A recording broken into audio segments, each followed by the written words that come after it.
Thank you all for coming out on a Friday. It's very lovely out. I think most of you would be maybe preferring to do other things than hearing about the Pakistan Army, but hopefully by the end you'll be a little bit interested in what's going on with the Pakistan Army.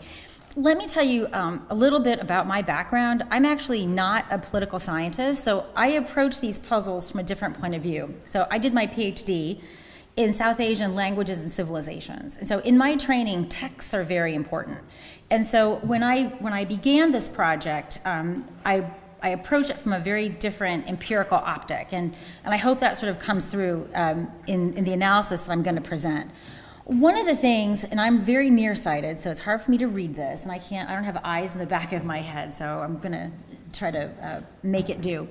One of the things that really struck me when I was a young analyst at the RAND Corporation and was tasked with looking at some of these defense issues is that if you were to create a game called India and Pakistan, and you basically, kind of like Dungeons and Dragons, I know I just aged myself, I'm not sure what the youngsters play now, but if you just had a set of objectives, India wants to achieve this, Pakistan wants to achieve that, and here's the tools that each state has to accomplish these objectives, the 14-year-old that got stuck playing Pakistan would simply give up and go do something else. Because a 14-year-old looking at the objectives and looking at the means and resources would understand that Pakistan can't achieve what it wants to achieve.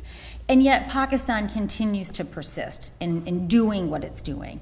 And what do I mean by persist? Well, for those, I'm assuming that most of you have some sort of South Asia background. Anyone not know the origins of the India-Pakistan dispute? Anyone not know of Kashmir? It's okay if you don't. You don't know about Kashmir. Okay. Well, I'm good. So I'll talk a little bit about that.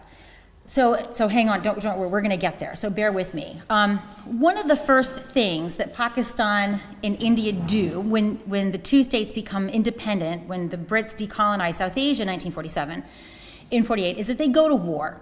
And they go to war because Pakistan was trying to seize Kashmir. Why did Pakistan want to seize Kashmir? Well, Pakistan's founders promoted this notion of a two-nation theory. And the two-nation theory held that Muslims and Hindus are separate but equal nations. Now, many Pakistanis will learn in their schools that the two-nation theory meant that there had to be a separate, independent state for Muslims. I mean, unfortunately, like many things that Pakistanis learn in their schools, that's what's called a fiction or less generously a lie. In fact, Jinnah had put forward this idea in hopes that he could secure equal seats in a federal parliament of a united India for India's Muslims and Hindus. And the Indian National Congress, which became the party that led India, said, "You've got to be crazy. You're a fraction of our population. Why should you get the equivalent number of seats in a parliament?"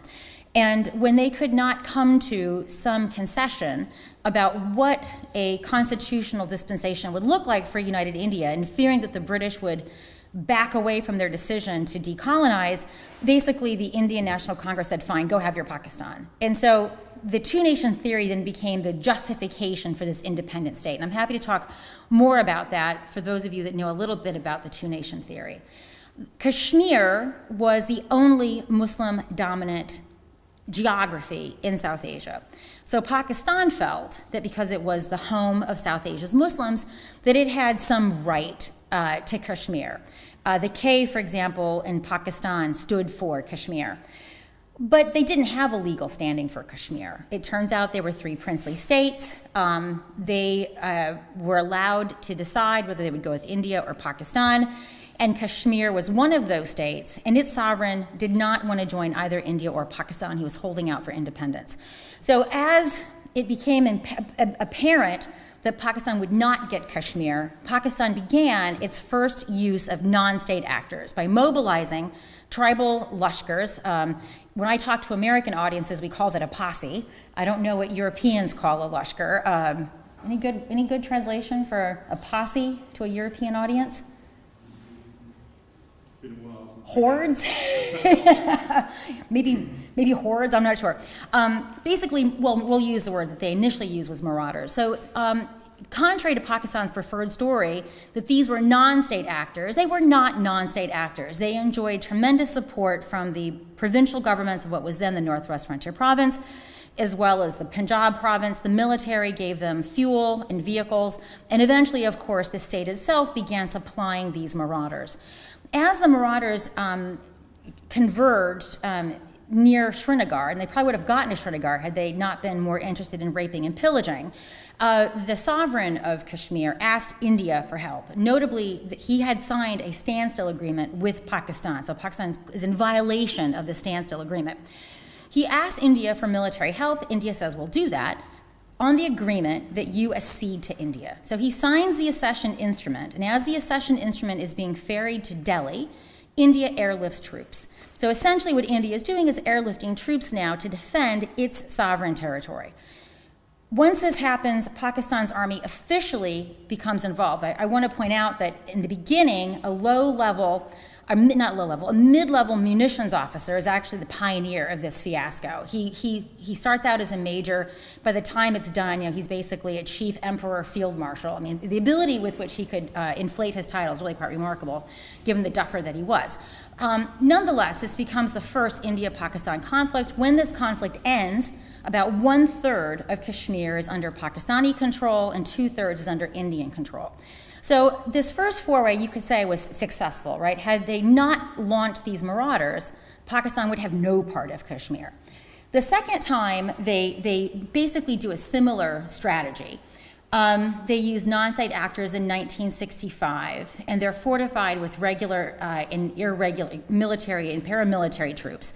And this morphs into the second Indo-Pakistan War of 1965. What we now know is that had India had better civil-military coordination, and they had the army chief not erroneously reported that they were out of ammunition when they weren't, India could have prosecuted that war, taken Delhi, and delivered a decisive defeat to Pakistan. Generally, this is considered to be a stalemate. But since Pakistan started the war, and since Pakistan achieved none of its objectives, it's a puzzle. Pakistan does this again in 1999, right? This time it's actually using paramilitary disguised as mujahideen. But it's basically, the same strategy. Send a people in, we're lying about their identities, try to affect a territorial status quo, but in this case, they're defeated. The troops are actually repelled. Pakistan is at this point an international pariah. In addition to these three wars over Kashmir, Pakistan was also decisively defeated in 1971 when India intervened in a civil war and essentially broke up Pakistan. Pakistan in 1947 had a west wing and it had an east wing. So after this war, Pakistan had lost half of its population and half of its territory. So by any definition, this was clearly a defeat. In addition to this, Pakistan has waged a proxy war. Now we can talk about what a proxy war is and at what point does simply engaging in nuisance, value, sabotage, and terrorism campaign, which Pakistan did since 1947, at what point do we call this a proxy war? But Pakistan had been doing that since 1947. The nature of it changes substantively in 1990 when Pakistan takes these battle-hardened mujahideen, for lack of a better word, and sends them to Kashmir. All right, so we have this interesting question. Pakistan keeps banging its head against this wall over subsequent decades. It's got multiple, goose eggs, and it's not achieving its objectives. Worse, in doing so, Pakistan is, in fact, imperiling the very viability of the state. Why do I say that? Who knows about the Pakistan Taliban? Right? All right, so Pakistan loves to say, how can we be supporters of terrorism when we're victims of terrorism? And then comes the magical number generator, 60,000, 70,000 Pakistanis have been killed. By the way, none of these numbers are verifiable independently. They just pull numbers out of some orifice for the purposes of rent seeking. But indeed, Pakistanis have died in large number. And whether it's 13,000 or 60,000, the number is probably closer to 13,000 than 60,000. But let's not diminish those numbers. But let's also be very clear that there would be no Pakistan Taliban if Pakistan had not cultivated a veritable petting zoo of terrorists, right? So the groups that became the Pakistan Taliban were the proxies that Pakistan raised to prosecute this insurgency in Kashmir. So what we would call this, of course, is blowback. What's actually kind of interesting in Pakistan's case is that many states that engage in supporting proxies experience blowback much earlier than Pakistan did. Pakistan's been doing this for decades, and it's only in the last 11 years or so where these proxies are imperiling the very viability of the state. So political scientists, and again, I'm not one, so that's another safari for me, is how political scientists think about this issue. We generally expect states to abandon or at least modify strategies that don't work. And we certainly expect them to get rid of strategies that imperil the very viability of the state itself. Yet Pakistan doesn't do this. And this is something that had been quite curious to me for quite some time. So I've been working on this book, collecting data for decades, and I'll talk to literally decades. So I'll talk to you in a few minutes about the data. So what I find at the end of this is that not only has Pakistan not even remotely considered abandoning its revisionism, in recent decades, its revisionism has actually expanded. It's not just about Kashmir anymore. So in other words, if the border ferry came down and said, here's a territorial dispensation that you can both live with, go forth and prosper, Pakistan would still be a menace. And the reason for that is that Pakistan is ideologically opposed to India, that Pakistan's concerns with India are not strictly speaking or even mostly security driven. And what Pakistan mostly sees itself trying to do is retard India's rise. So when I talk about some of the data sources that I'm going to use in this book, mostly I'm using Pakistan's own military journals. And they will say things like, even after the 1971 war, we were not defeated because we lost half of our country to a much larger military, and yet we're the only one in South Asia that can challenge India's rise. We're the only ones that can resist India's hegemony. So not only does Pakistan have territorial issues with India over Kashmir, which I'm going to argue are ideological, not security-driven, what Pakistan really wants to do is assert its equality with India. And this is, of course, a preposterous thing for Pakistan to do. So the question is, why in the world does it do this? So the conventional wisdom is that Pakistan does this because it's a security-seeking state. Now, this is sort of interesting from a Washington point of view, and I think the EU has a similar optic. And this is that if Pakistan does these things because it feels insecure, we can do things to make it secure. Now, speaking as an American who's largely subsidized this terrorist military, my country takes a lot of responsibility for this. Because our logic is that there's some number of F-16s, there's some amount of foreign military sales, there's something we can do to buttress Pakistan's conventional weaknesses so that it feels more confident about India, such that it can resolve this territorial dispute on terms that it feels comfortable with. This gives rise to a very dangerous thinking about Kashmir of a grand bargain, right? That if the border ferry could again come down, also known as the U.S. State Department, could come up with some sort of territorial dispensation that would be agreeable to both of these places, Pakistan can let go of its terrorist proxies. It no longer has to worry about Afghanistan, and so its support for groups like the Taliban will also go away. And most recently, Ahmed Rashid and Barnett Rubin put forward this idea of a grand bargain. We solve Kashmir and we fix Afghanistan. Now, these are not uninfluential fellows. Barnett Rubin was for many years, I think he still is, an advisor to the SRAP, which is the Special Representative for Afghanistan and Pakistan, which is this cell in the State Department that basically mismanages the U.S. relationship with Pakistan and Afghanistan. So these are not uninfluential fellows. And every time we get some new aspirant to the White House, they rediscover Kashmir, right? Barack Obama did this. Kashmir is the most dangerous place in the world. He actually wanted to have a special representative to Afghanistan, Pakistan, and India until India said, if you do that, we won't give him a visa. And so then Barack Obama, backpedaled on that. But Clinton did it, George Bush did it, basically everyone rediscovers Kashmir. And I argue in the book that this is very, very dangerous thinking for two reasons. One, Pakistan has no claim to Kashmir. And usually at this point there's some Pakistani dude, but UN Security Council Resolution 48. And that fellow has never read it. I have yet to meet a Pakistani fellow, but UN Security Council Resolution 48, he's never read it. It's always a he, by the way, it's never been a woman. So I'm waiting for that woman to rise up, UN Security Council 48. And I was like, madam, have you read it? And she's gonna say no. And I'll say, well, do you have a smartphone? You can Google it right now and we'll wait, because you can read it.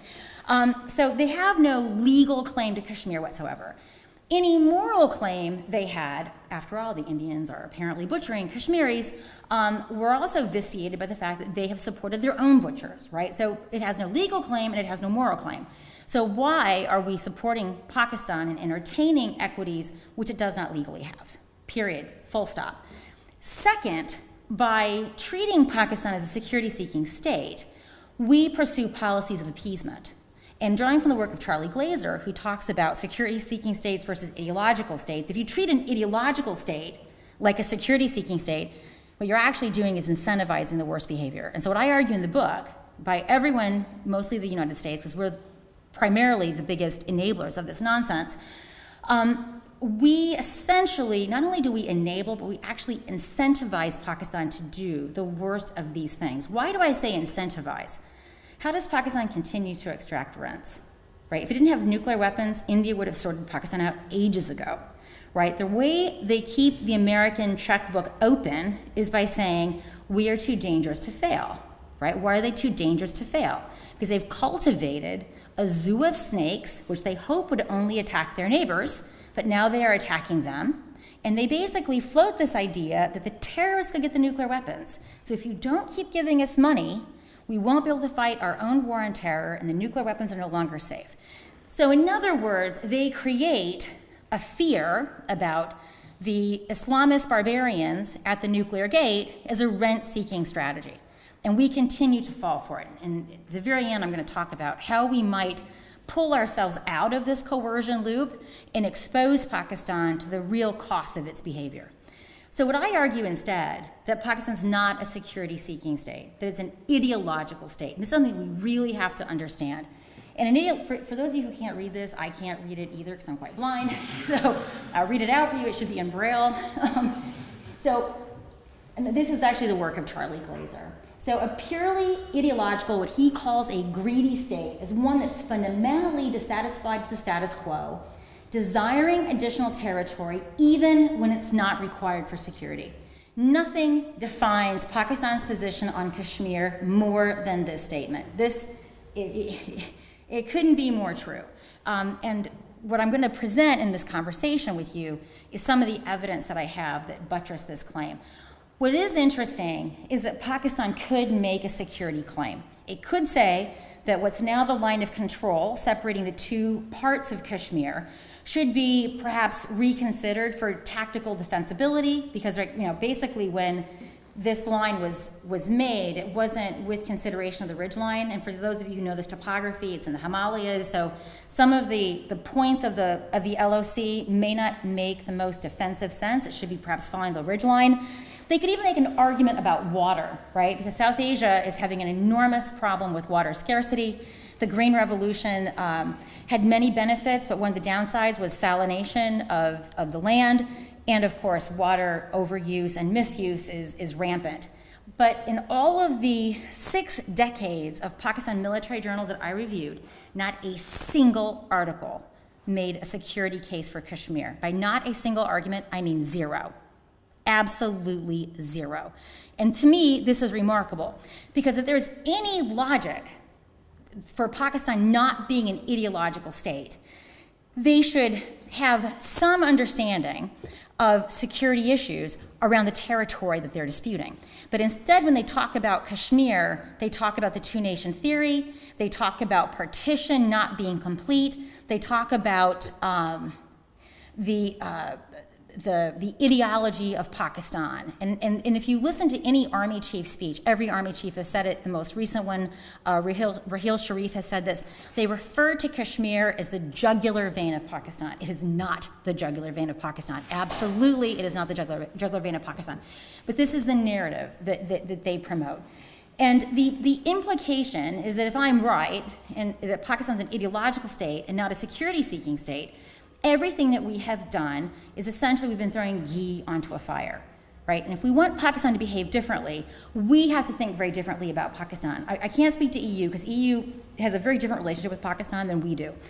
I think the EU and the individual European countries that comprise it have different notions of self. But Americans are obsessed with this idea that we can transform countries. We love this idea that with some amount of US aid, we can transform a problematic state. We love it. And why do we love it? because we can buy our way out of it, right? This is, and when you have a relatively rich country, that's a very preferred narrative, that all you have to do is buy your way out of it.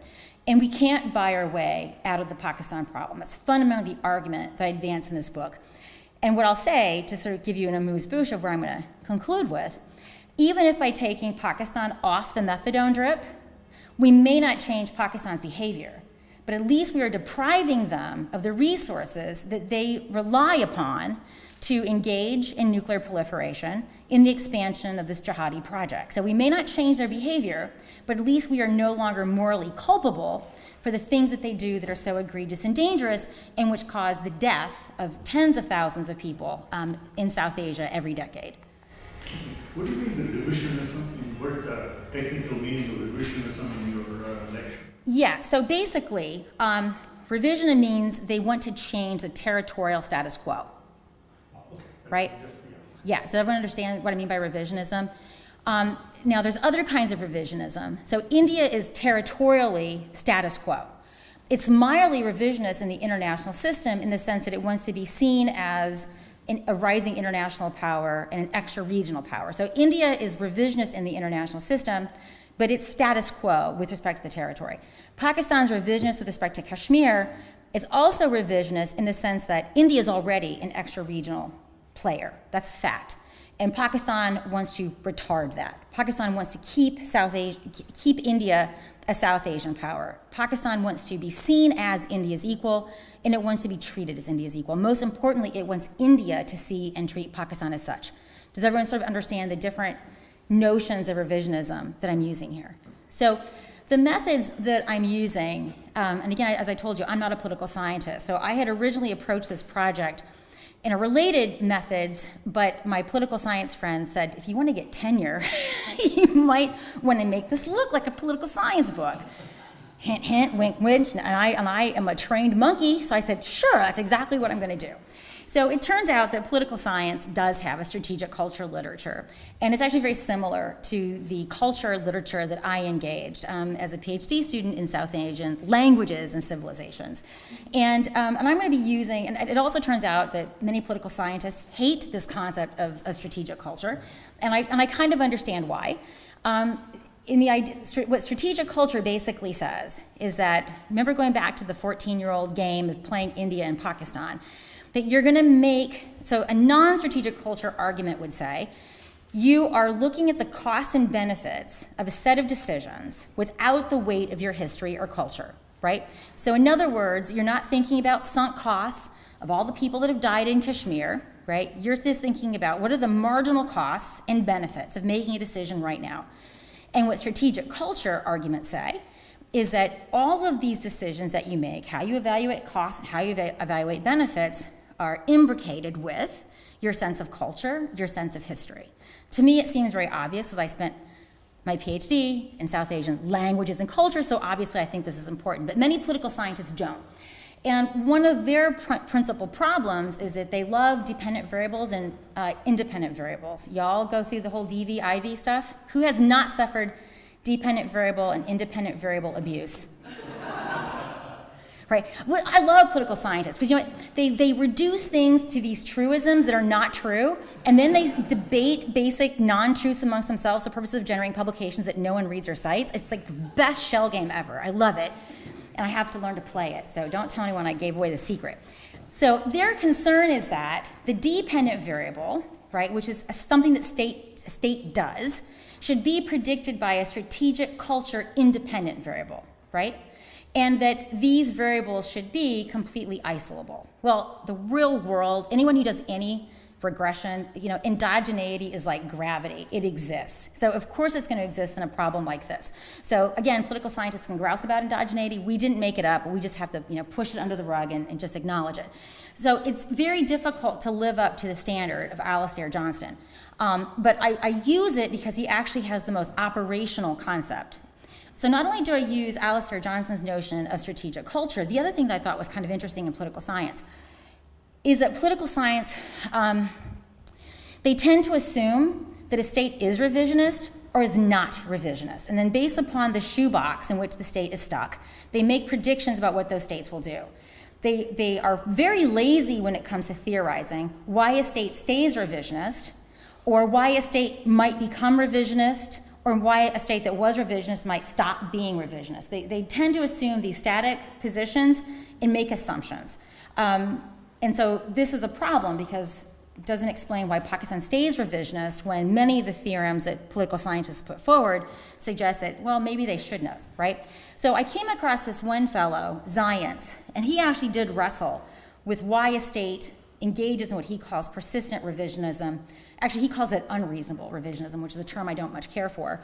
And so I'm going to be putting together these two concepts to try to explain what Pakistan does and why. So the data, let me talk to you a little bit about the data.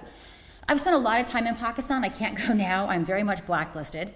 To give you a sense of how lovely the ISI, which is Pakistan's intelligence agency, ladies, this is for you. They threatened me with gang rape by an entire regiment. What? Really? Yes, really. They're complete kaminas, for those of you who know Urdu. Yeah, so that's really nice. So my question was, is it infantry or cavalry? Because it will affect my qualitative and quantitative gang rape experience. So I cannot go to Pakistan anymore. They won't give me a visa, and if they did, I'd be afraid that Lashkar-e-Jhangvi would kidnap me, sell me to Al-Qaeda, and put me in a beheading video. But of all the years that I spent in Pakistan talking to Pak Mill, it's actually a very limited utility, to be blunt. Why? Because they lie, right? They lie. All militaries lie. My military lies. Anyone go on with these little NATO FAM tours to convince you that we were winning in Afghanistan? We'll see. We all lie. And the Pakistan Army is certainly no exception. So what you get, and here's the other thing about being a girl, and I'm saying girl deliberately. They think you're stupid. Oh, you don't know the difference between an artillery shell and a bullet. And so they'll talk about you in front of you in Urdu without the assumption that you know Urdu. Or they wouldn't get the brief that I could read Urdu. So when they took me down to South Waziristan and they told me that we were going to Qari Hussein's hideout, and there was no evidence of Qari Hussein anywhere on the wall, but they were like Commander Knucklehead, Commander Bonehead, but no Commander Qari Hussein. They're like, Madam, you can read Pashto? I said, well, this isn't actually Pashto, this is just a script. So I will say that in all the years I spent time with Pak Mill, it was always interesting to hear the lies that they wanted us to believe, right? So there is some utility in knowing the fiction that we're supposed to buy. But what was always most interesting was every once in a while when you would get like usually a major, because if you interact with someone from the Pak Mill, and you know this, they've already been read the brief. And there's always so a lot of you are from South Asia. Do you guys know how India manages its monkey problem? They have the langur sena. You guys know that reference? You know what a langur is? It's a bigger monkey. So basically I call the ISI the langurs, right? Because if any of the bundars get out of line, the langur whacks them. And they're afraid of the langurs. So if they're interacting with a foreigner, and there's always an ISI minder, always, they will land themselves in some serious trouble if they're off the briefing book. So every once in a while, you'll be in a situation where you'll be with someone who didn't get the brief and didn't know what he was supposed to say. And that would always be an interesting glimpse into what was actually going on. Like I remember on that same trip when I went to South Waziristan, we first flew into North Waziristan and then South Waziristan by Hilo. And because I am a female and I spoke Urdu, they let me sit in the jump seat and I got to listen to the pilot's conversation in the headset. And I didn't say anything, I was just listening. So once we crossed the Indus on our way back to Islamabad, one of the pilots said, Mashallah, Indus par gaya. Thank God we've crossed the Indus. And so once we landed, I asked the pilot, I said, and he was kind of embarrassed that I heard him say this. I said, so why did you say, thank God we crossed the Indus? And he sort of explained his terror about how when they would go into Fatah, they had a very different sense, but now they're constantly terrified about what they might encounter. And so he had a very candid discussion about what was going on. And so there'd be those moments when going to Pakistan would have some utility, but usually you're at risk for no value. So instead, what I rely upon in this book is not decades of wasted hours listening to lies, but rather I primarily rely upon their publications. These are publications that are published by General Headquarters. These are conversations that they have amongst themselves for themselves. These are not things that we were meant to see, although ironically, Americans have the best archive I'm sure some European libraries do too, but Pakistan in general has terrible libraries and horrible archives. I will say, now that they know that people are using these sources, now they're manipulating them. So one of the sources I use is the Pakistan Army Green Book. And once they learned that Americans were interested in this, they basically began briefing journalists on them. So I would say now I don't think that publications from, say, 2014 onward can be used in the same pristine sense, because they're now part of Pakistan's psychological operations campaign. They know that people are looking at halal online. They know people are looking at the Green Book. So they're paying, and they know people are paying attention to the army chief's speeches at Kakul and Yom-e-Shahad, the Martyrs' Day, and so forth. So what is halal? Halal is a Pakistan Army publication. It's available online. Go to ISPR Halal. It's in English and it's in Urdu. It comes out.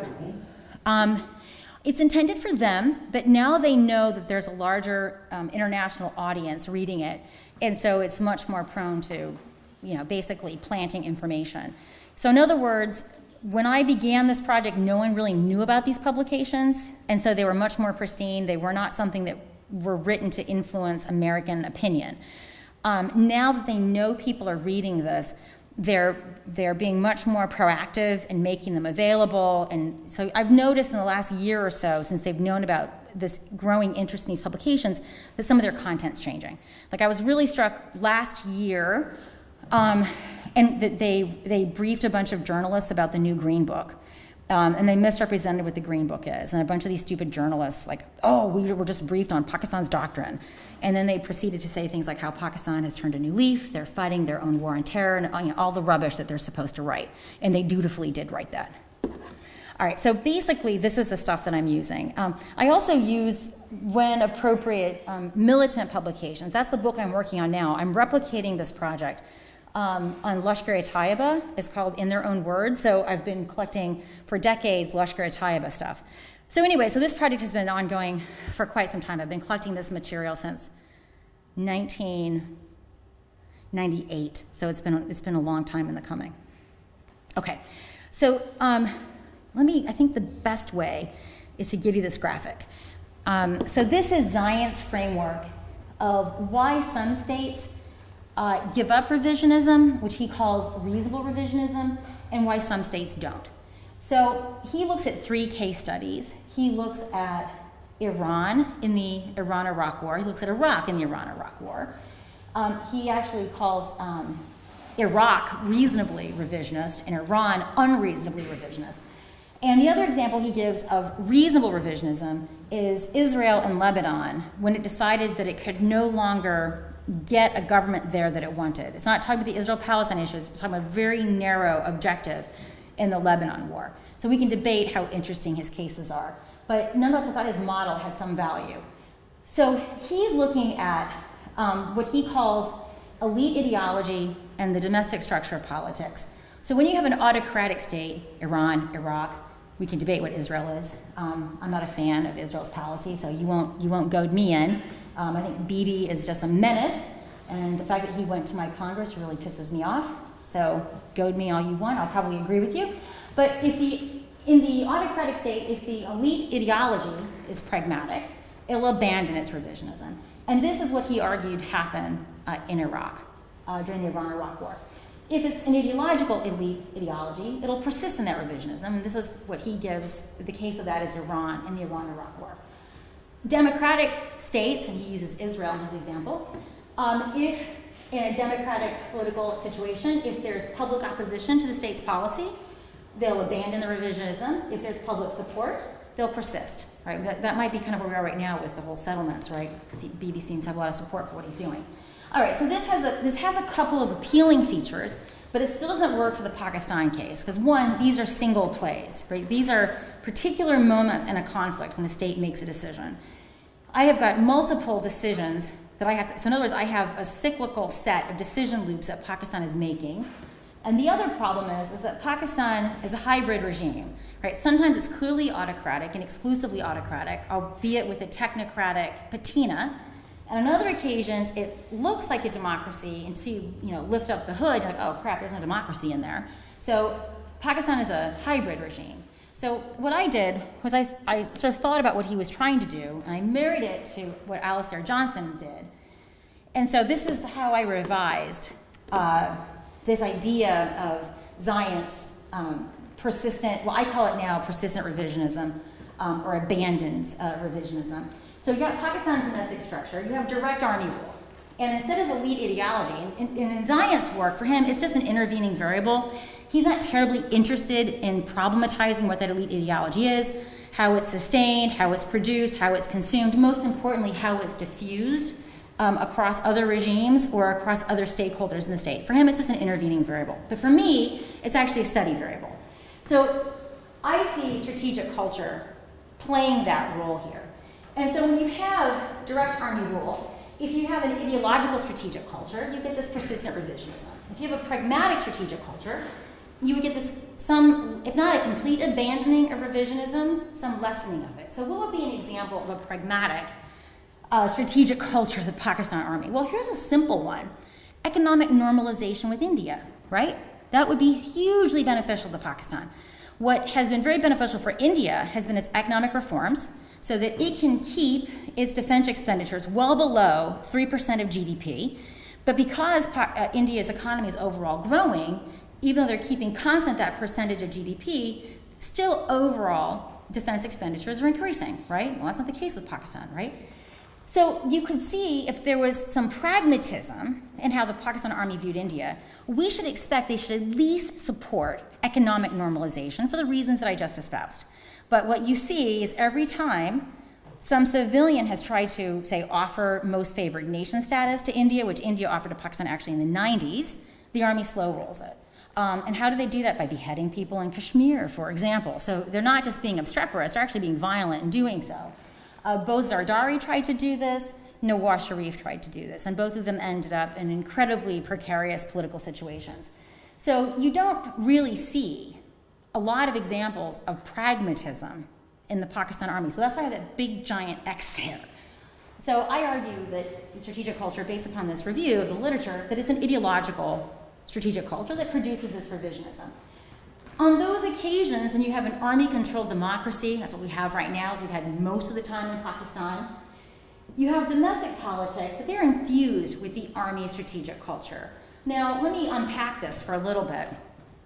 Many people think that this began with Zia ul-Haq, Pakistan's military dictator who is usually presumed to have driven Pakistan down the cul-de-sac of Islamism. Well, that's a really dangerous misread of Pakistan's history. This actually began with Ayub Khan, Pakistan's first Pakistani military chief and its first military dictator. In the 50s, he says that Pakistan's curriculum should be aligned with its national ideology. He does this in the 50s. Now, what happens when you have a military dictator, they get to choose, for example, who's in the Ministry of Education. Remember back in the days of Musharraf, he actually had a former DGISI as the Minister of Education. You know how effective that must have been in terms of producing fine quality education coming out of Pakistan schools. Not only are they able to do that, they're also able to exercise considerable control over Pakistan's media.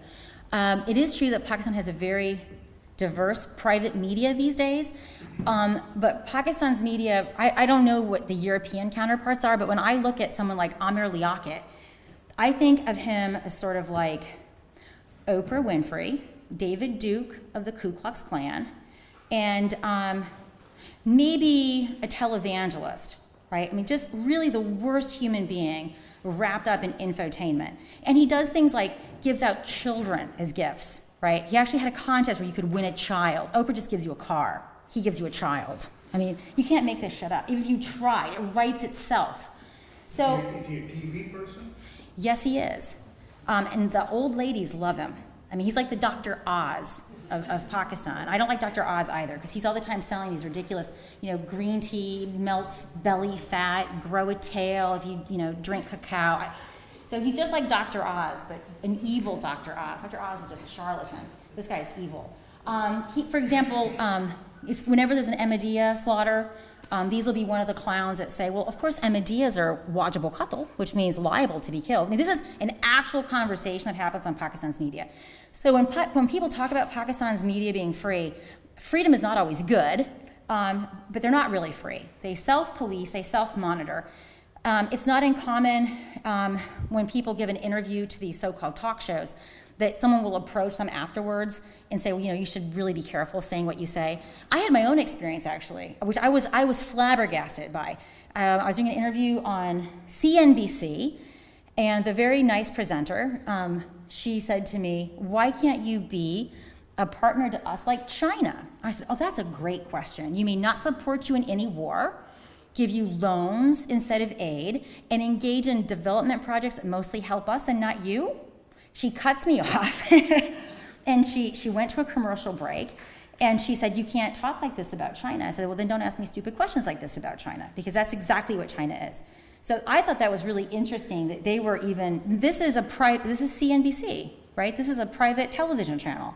So even she was sensitive to what was said about China. And of course, the biggest myth about China being Pakistan's best friend is a really important myth of the Pakistan Army. I mean, if people understood that China is not Pakistan's best friend, it would be a big problem, I think, for many of the myths that they put forward. But, and then afterwards, we began discussing something anodyne, like my liking of chapli kebabs. I mean, that's where the conversation went, China, US, to chapli kebabs. You didn't even want to risk, pissing me off again. So what's been really important to understand is, and this is important because even if we had a pure democracy in Pakistan, which I don't think we'll see for a very long time, it's not clear that the civilians would want something fundamentally different because they have been imbibed with, through the media, through the public school curriculum, through media of every possible variety, the treasured and cherished myths of the Pakistan Army. So what happens during these periods of domestic politics that are infused with this culture, if you have political opposition, there were moments when politicians did things that really pissed off the army. So, for example, when Pakistan's foreign minister signed the Geneva Convention to end the Afghan war without putting in place any stipulation for an Islamist leader, government was sacked. Nawaz Sharif, wanting to normalize with India in the Lahore bus diplomacy, chastising Musharraf for the Kargil War, coup. So there are these episodes where you do get some prime minister with some testicularity, and they do what they want to do in violation of the Pakistan Army's preferences, but they don't last long. And so that's also a warning. And anyone who's watching what Nawaz Sharif has done, this is a different kind of army intervention. The army has clipped Nawaz Sharif's wings, and he did, in many ways, challenge the army with this particular rule. But for the most part, what we get is popular and political support for the army's preferences, and this basically results in this persistent revisionism. I'm not going to go through, this is us. When I was presenting this at Stanford, I was very aware that people might not like this framework, so I put these slides in just so that they knew I actually did read this stuff. But I don't think we need to belabor this point. You either know these people and like them, or you think they're duffers and useless, and nothing I will say will convince you. I've learned that lesson. But the one thing that I like about Alistair Johnson's concept of strategic culture is the following. Because I think Pakistan is one of the few places where we could do this exercise to the best of his specifications as possible. I'm not saying fully execute it, but we can get pretty close. We want to have an observable, we want to have an observable set of variables that are distinct from these non-strategic cultural variables. So to put it a different way, would I say that the variation in non-strategic culture variables explain best the variation in Pakistan's behavior, or does the variation in these strategic culture variables best explain the variation of Pakistan's behavior? And I'm going to argue that these strategic cultural variables best explain the variation in its behavior. It has to provide decision makers with a uniquely ordered set of strategic choices. So it just can't be a list. There actually has to be a rank order of preferences that strategic cultural variables produce. I think we can see that with Pakistan. And it has to be observed in strategic cultural objects. So for me, this was very appealing because that's what my PhD was about, right? Cultural objects. So for me, he's talking about speeches, policy documents. Well, Pakistan doesn't have policy documents per se, but we do have this enormous body of literature of the army talking to itself, amongst itself, for itself. And then this transmission must be traceable. And again, armies are very good about that. That's what armies do for a living. I mean, armies basically make sausage, right? It doesn't matter what they put in, you get a sausage out. And we can debate about the continuity of that sausage, because armies do change. I'll talk about that in a few minutes. But armies are very good in this sense because they have doctrine, they have schools that indoctrinate, and most importantly, it's like whack-a-mole, right? So if you're coming up your rank of a major, like, you know what, I don't think this jihad in Kashmir is a very good idea, whack, you're out, right? And the Pak military is a womb-to-tomb organization. So the benefits of staying in are really, really high. The benefits of leaving are actually fairly low, right? Because if you make it to be a colonel or a brigadier, the land that they give you makes it worthwhile to just keep your friggin' mouth shut, right? So the way in which armies indoctrinate, and through their constant evaluation process, through promotion and evaluation, you can make an argument that you can see these things with some continuity playing out over multiple generations of officers. And this is why armies are very conservative. I don't mean conservative politically, I mean conservative in the sense that they're very slow to change. But every once in a while, there'll be an important exogenous shock. Like an exogenous shock in the US military was that, for whatever reason, a lot of our Arabic translators were gay. And we did this really dumb thing called invade Iraq. And boy, it came really hard to maintain our Islamophobia when we needed these gay translators. So my brothers are actually army recruiters, and for him, he went from being a homophobe to being, I don't care, as long as they're in boots, sign them up. So there are these exogenous things that happen that make militaries rethink virtually overnight what they're doing. And arguably that was one of the things that affected the US military. And I'm going to talk about some of the things that are affecting the Pak military in a second. And we can also talk about what's really exogenous versus endogenous if you really want to go down that route. Okay, I'm not going to go there. All right, so the other thing that makes this project more doable than, say, an India project, if I did this looking at Indian Army strategic cultural materials, it wouldn't tell me much. Why is that? Because the Indian Army is relatively useless as a power player. So in an American setting, when I was a kid at Thanksgiving, all the adults sat at the big table, and we kids sat at the card table putting olives on our fingers. That's the Indian Army. It's the card table, olives on the finger. So it does not have any role in apex decision making, right? It just doesn't. And there's historical reasons for that. India is probably going to have to change that if it really wants to be a serious projector of power, but then India has debates within its own institutions about what it means to project power. So even if I were to do this looking at American Army publications, our Army has a lot of influence in the policy making because they've got lobbies in Congress, they have powerful stakeholders in the Department of Defense, unlike the Ministry of Defense, which doesn't really have any stake to play in the Indian political setup. It still wouldn't give me a very good predictor of what American or Indian policy would be, because our armies really don't set those policy courses. We probably do so more than the Indians. But I'd have to think about strategic culture very differently, right? I'd have to look at Congress. In the case of the Americans, I'd look at the Department of Defense. I'd have to look at those wieners in the State Department. It would be a much more complicated picture. But because most countries have an army, but the Pakistan Army has a country, many of these things are things that we care about actually simplify very nicely. So terrorism, Pak military. Even if Nawaz Sharif decided he didn't like terrorists, by the way, he does like terrorists. He's all the time fruiting about with Lashkar-e-Jhangvi. They're political allies of sorts. Even if Nawaz Sharif were to decide that Lashkar-e-Taiba is a menace, he really can't do anything about it, right? So things that we care about with respect to Afghanistan, India, the United States, Saudi Arabia, China, these are all things that the Army exclusively controls. I think the Pakistani Ministry of Foreign Affairs might control, I don't know, Pakistan-Palau relationships. I really don't know what those diplomats do.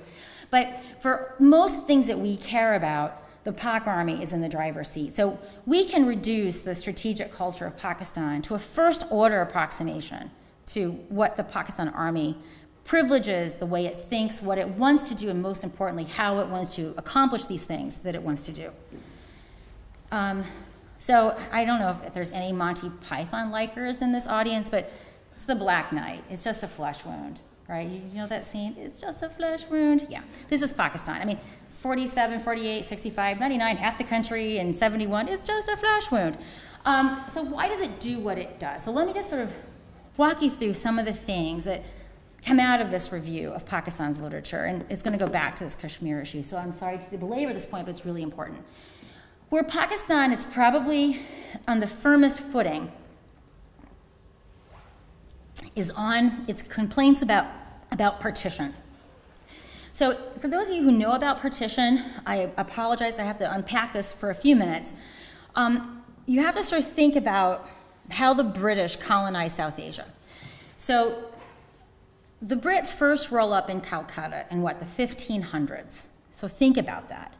By the time Pakistan is independent, the Punjab was incorporated into the British Empire right before the mutiny in 1857, right?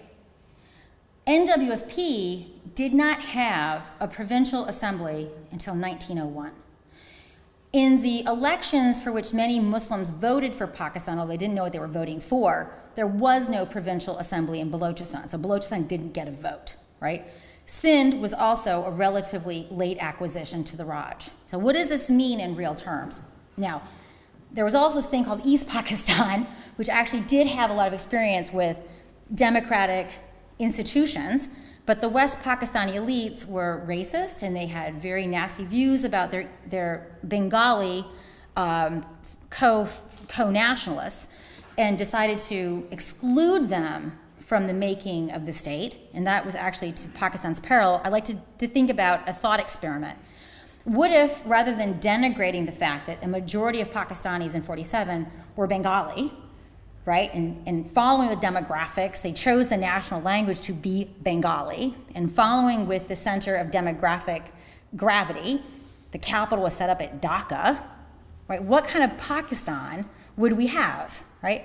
Well, that's not the Pakistan that we got. So instead what we got was the propounders of Pakistan, the Muslim League, they had all of their political center in North India, right? So when they actually showed up in West Pakistan, literally no one spoke their language. They spoke Urdu. There was no native Urdu speakers in Pakistan. In fact, people in NWFP didn't even want to be a part of Pakistan. They wanted to stay with India. Large swaths of Balochistan, 60% of West Pakistan's territory, didn't want to be a part of India. Good portion of folks in Sindh didn't want to be a part of India. In the Punjab, you basically had sort of a leftist coalition that was pan-communal, right? So the whole communal appeal of the Unionists, the communal appeal of Muslims and Hindus being invariably unable to live together had no appeal until partition began to be real and the communal violence began. So basically, the Muslim League had this enormous task before it. They're going to show up in a place where literally no one speaks their language. They have no political standing. So the example I give to my American classes, a rump fraction of the Tea Party, this is also called My Good Day, decides to go to Kebaswa, Canada, and open up shop. I mean, it's not even possible, right? They don't speak the same language, literally. Yet this was the task, in many ways, that the Muslim League had. And at the same time, going back to the bum deal that Pakistan got for partition, and going back to, you have to think about how the British consolidated power as they moved east to west. What was the part that became West Pakistan had very little experience with democratic self-governance. All the institutionalization of democratic, well, the institutions of democracy and governance largely remained within India, right? The Indian Administrative Service stayed in India. The Indian Military Academy, guess what, stayed in India. And there had never been any history of ruling this part of Pakistan, this part of South Asia, from Karachi. So you sort of go through and look at some of the accounts of the very early efforts to set up a state. The Ministry of External Affairs were literally sitting on crates. They didn't even have pens and paper, right? So the Muslim League had to make a decision. Do we build up our party or do we build the state? And they had to build the state. So this is an impossible decision from the beginning. On top of that, India was supposed to, because of course they held basically the holding of debt, but also the holding of resources. India was supposed to make a financial transfer to Pakistan, and India said, go to hell. Why did they say go to hell? Because Pakistan sent those little militants into Kashmir. Why, from India's point of view, are we going to give you money when you started a war with us? So India had absolutely no interest. India also was very problematic in terms of breaking up the military. So there's a whole history of Pakistan thinking that the process of partition, leave aside the issue of Kashmir, was inherently unfair to it. And as I said, there's reasonable grounds there for Pakistan to have. When people talk about Pakistan being a failed state, I actually don't think it's a failed state. I actually think it's a miracle that it didn't fail, because it's sort of like that twin that like was born, growing off of a shoulder, and the doctor just cut it off, thinking it was like going to die, but it crawled out of the trash can and lived. That was the experience of Pakistan going through partition. You have to really appreciate that the place didn't just collapse. In fact, many Indians thought it would collapse and fall back into India. So this notion that partition was unfair persists throughout their literature in a way that you cannot underestimate it. This is tied to a second issue, strategic depth, right? Many people think that strategic depth was a new concept. It came with Zia, it came with the Afghan jihad. It's not true. They inherited strategic depth from the British. So the way in which the British set up the Indian defense infrastructure, I'm talking about United India, it was to manage two competing imperial frontiers, right? To the north and east, it was China, and to the north and west, it was Russia. And so from Pakistan's point of view, it inherited the most dangerous of those threat frontiers, right? Because every invader that came into South Asia came through Afghanistan with a fraction of the resources. Now, what's interesting is Pakistan retained that relationship with the Northwest Frontier Province, Northwest Frontier Province of the Raj, until just a few years ago, when they finally changed its name to Khyber Pakhtunkhwa. India also inherited a similar frontier buffer agency called the Northeast Frontier Agency, and Nehru said, screw this, no more buffer states, and he began incorporating them in and mainstreaming them into the rest of India. We can debate how well they did that, because there's many insurgencies that have existed in India's various northeast, it's called the Seven Sisters. But Pakistan retained this colonial era of governance, and it still does, right? That's the Frontier Crimes Regulation. So this idea of strategic depth goes back basically before partition. But what you have to understand is how it evolved. So Pakistan becomes independent. Soviet Union is already communist. Ayub Khan hates the communists, but it's an interesting story how nonetheless he opens up to China. The backstory there is actually quite interesting. He hated the communists. He actually proposed to the Indians a mutual defense pact against the Chinese. Nehru said no. Why do we need a mutual defense pact against the Chinese? So Nehru actually wasn't as smart as he thought he was. So you can do another interesting counterfactual, right? What if Nehru said, that's actually not a bad idea, Ayub. Let's think about that, right? The entire geopolitics of South Asia could have been really quite different, but it doesn't matter. Nehru said no, bugger off, and we are where we are. And then think about how alliance politics shapes this frontier, right? So Pakistan begged and pleaded to be sucked into America's alliance policy. We were actually initially very hesitant. We had no interest until the Korean War, in which case our calculus began to change. Note my vocabulary. Pakistan begged and pleaded to become a U.S. partner, and we, for many years, said no. Reasons for that was we had no interest in South Asia, right? We were still dealing with the Marshall Plan.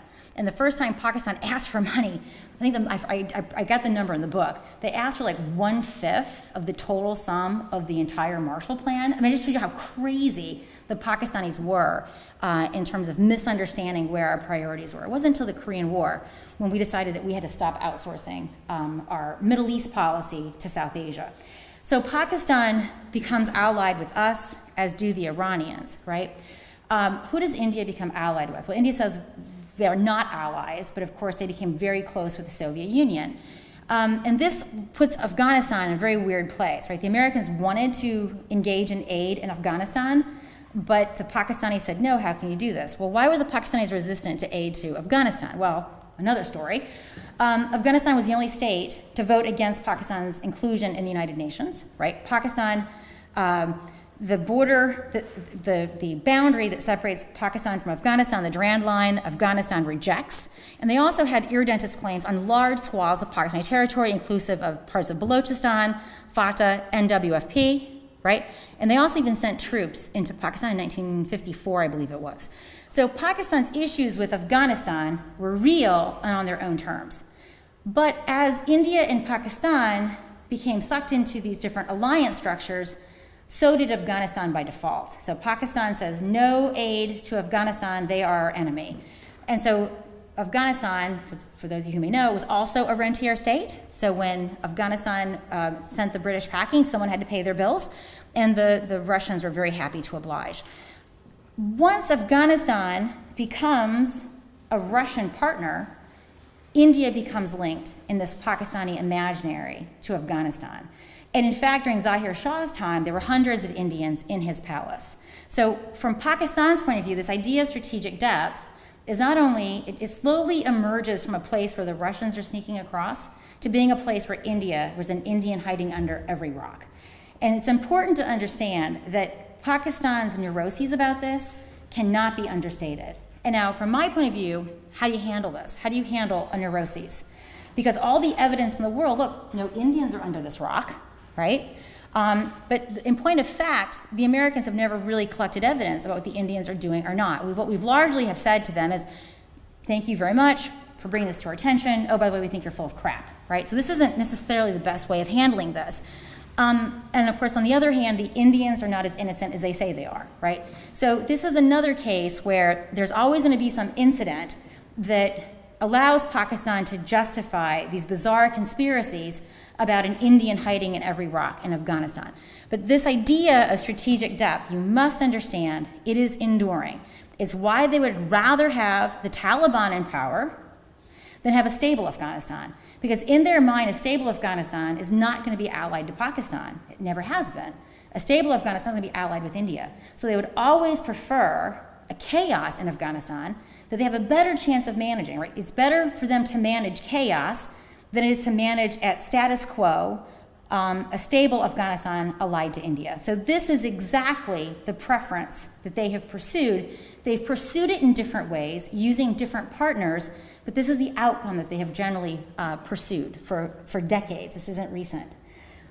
The next important thing that comes out of this review, and I hinted at it from the opening slide, is that their literature consistently depicts India as Hindu. You can go to Halal, which is now on the web, ISPR, go to their green books. They have these really interesting fantasies that that Bollywood, which is the Indian film industry, there's also other languages like Tamil, but Bollywood is what the Pakistanis generally know because Hindi has so much similarity to Urdu. They actually wrote in the last green book that Bollywood is a raw is India's intelligence. It's a raw plot to culturally hegemonize Pakistanis.